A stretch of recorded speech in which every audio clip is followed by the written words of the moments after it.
Awareness of our normal surroundings slips away gradually, and in its place the Temple of Malkuth grows around us.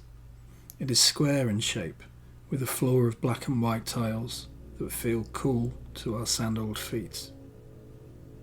The north wall is on our left, the west behind us, the south to our right. Set into these three walls are circular windows of richly stained glass, each a representation of the holy creature of that quarter. In the north, it is a winged bull, set in a circle of golden wheat and scarlet poppies. Behind us in the west, an eagle soars into the sun through a sky of brilliant blue. In the south, a winged lion stands guard surrounded by flames. Before us in the eastern wall are three heavy oaken doors. They have no handles and no locks. In front of the doors stand two pillars reaching from floor to ceiling. As we face them, the pillar on our left is made of ebony, that on the right of silver. Both are topped with a capital bearing a carved and gilded pomegranate. In the middle of the temple stands the altar, a double cube of black polished wood.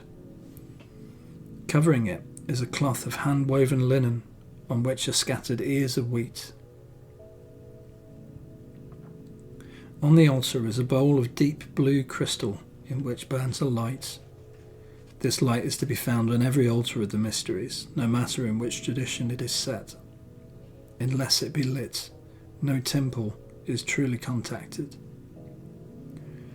The reflection of this light is carried within the heart on every journey, a protection for those who travel, and a symbol of light for those we meet in the inner worlds. Above the altar hangs a bronze lamp that burns a scented oil, filling the temple with a subtle fragrance. Behind the altar stands the figure of Sandalphon, the Archangel of Malkuth. He appears as a young man with dark curling hair in which is twined clusters of grapes and vine leaves. His eyes hold a wisdom gained while the earth was still young, and a sadness that this is no longer so. His robes are a mixture of russet red, gold, and apple green. The air about him shimmers with a faint radiance, an aura of power that belies his gentle glance.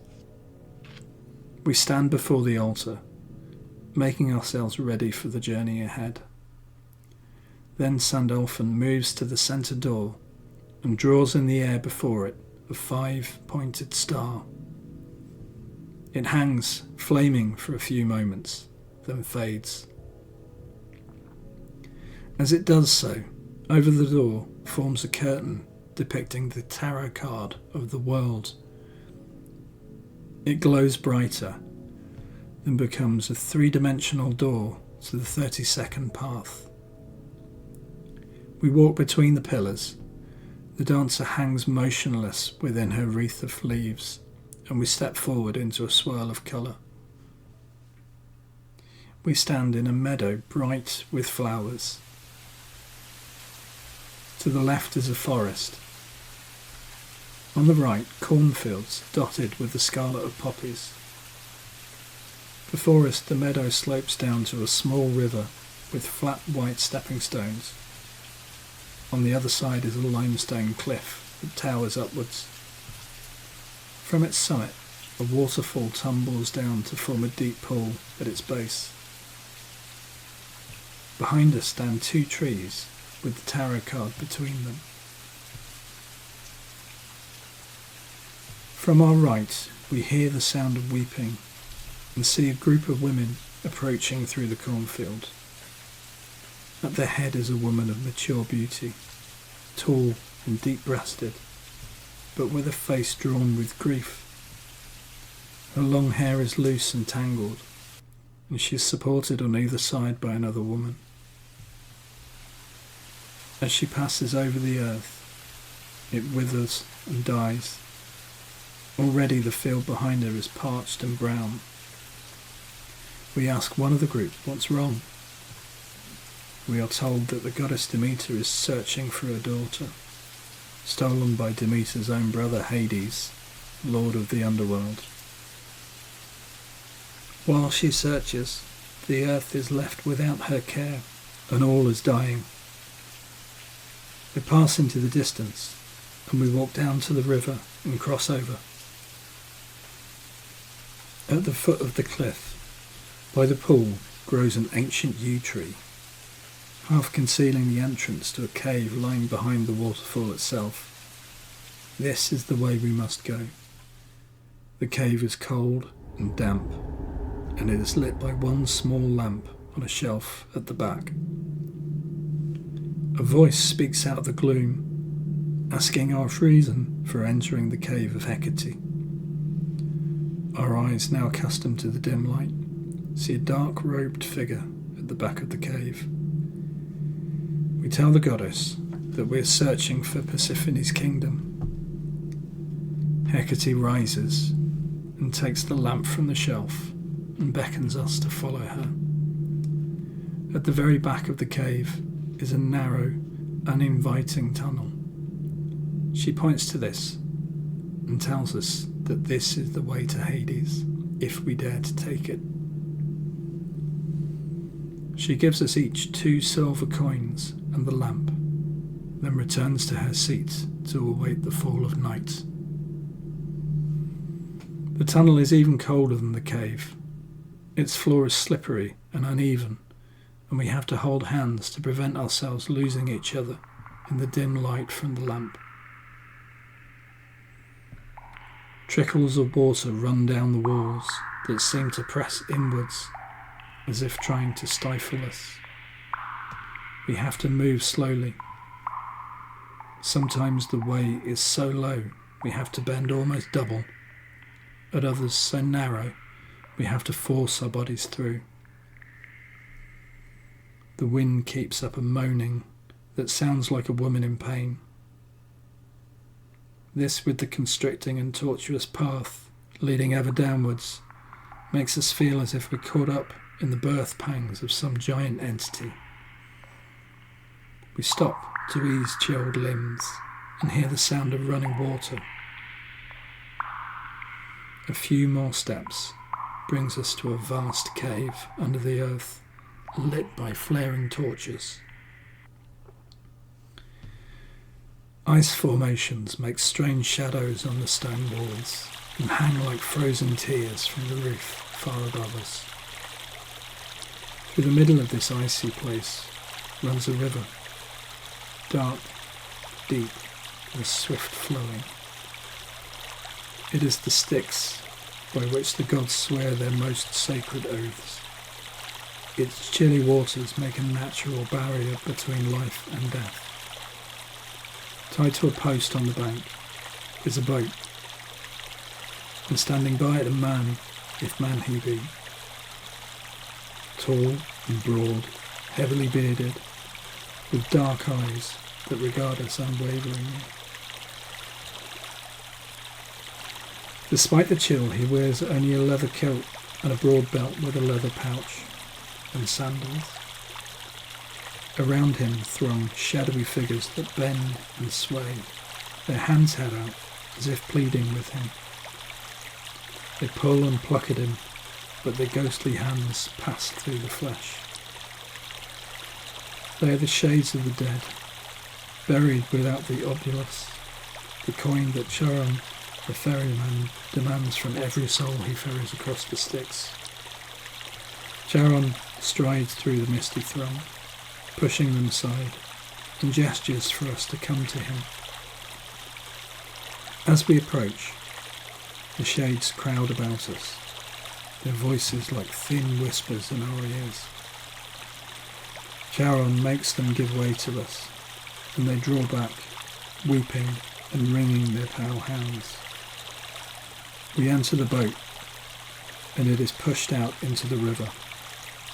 We go in silence. Only the slap of oars on water disturbs the air. Charon bends to his blades, the sweat beading his face and beard and running down the broad chest. We are soon on the other side, and as we leave the boat, we give him one of the silver coins. He points ahead, and in the light of the torches we can see great double gates that reach up into the darkness. Set into the middle of each gate is the Hebrew letter Tau. Look at it and fix it well into your minds, for you will see it again. The gates swing open, and we pass into a great hall, hung with sombre tapestries in dark reds, greys, purples, and indigo. At each end there is a raised throne of lead. On one sits Hades, lord of the Underworld, and on the other a veiled woman who wears a crown beneath her veil and carries a silver reaping hook. We come before Hades, and as we do there is a growl from a dark shape at his feet. A black hound rises to face us, lifting not one but 3 heads to watch as we approach. 3 pairs of eyes fix us, and 3 red tongues loll between 3 sets of teeth. The dog Cerberus guards his dark master. Standing in the hall of the dead, we look fearfully at its king. We see a man of great height and majestic bearing, eyes black as night, with hair and beard to match. Yet, as he leans forward, there is a hint of laughter in his eyes. His crown of jet gleams in the torchlight. The Greek tunic reveals the limbs of an athlete and not the body of an old man. He stands and steps down, inviting us to follow him. He leads us to his consort, named the dread Persephone, Queen of the Dead. At the approach of her uncle, lord and lover, she raises her veil, and we look into the laughing face of a young girl crowned with flowers. This is no crone with wrinkled and decaying flesh, but a woman warm with life, resting within the circle of loving arms. To this place come great and small, young and old, man and woman, going down into the dark at the appointed time to the Lord and Lady of Rebirth. These are our planetary parents, from whom we receive the essence of our earth bodies. On one wall is a mirror covered with a tapestry. Hades takes us to stand before it and draws back the curtain, bidding us look into it. The glass seems liquid and full of movement. Our minds are drawn into its depths. This is the mirror of truth, and what we see is our real and primal self, as it was before we took form, as it will be at the end of time. The curtain falls, and we are alone. Only Cerberus waits to guide us through another door and out onto a seashore under a night sky filled with stars. Above us, Saturn hangs low in the heavens, set like a jewel within its rings. The moon rises from the sea, its light making a pathway to our feet. We step forward, and the sea feels almost solid beneath us. The orb of the moon rests on the water, and we see shadowy figures moving within it. Stepping from its translucent depths comes the Moon Mother herself, robed in misty black and silver, with the crescent horns in her hair. She comes to her children, bringing with her the gift of life. She envelops us in her arms and cradles us against her breast. The scent of all the earth is in her hair. Her kiss breathes her own immortality into our mouths. Then she puts us from her, for we may not rely on her too much. We must seek our own strength. Now she is Binah, remote and calm, moving back to the moon sphere, and we return to the shore. We watch the pale orb rise into the sky, then turn at the sound of Cerberus barking. He is leaping and playing alongside his master as they walk along the shore. God and beast romp together on the shore of an endless world, like any of mankind. Hound and master escort us back through the silent, empty hall and up to the icy cavern where Charon waits. He rises at our coming and accepts from us the second of the silver coins. We take our place in the boat and watch the silent figure of Hades as we draw away from the bank.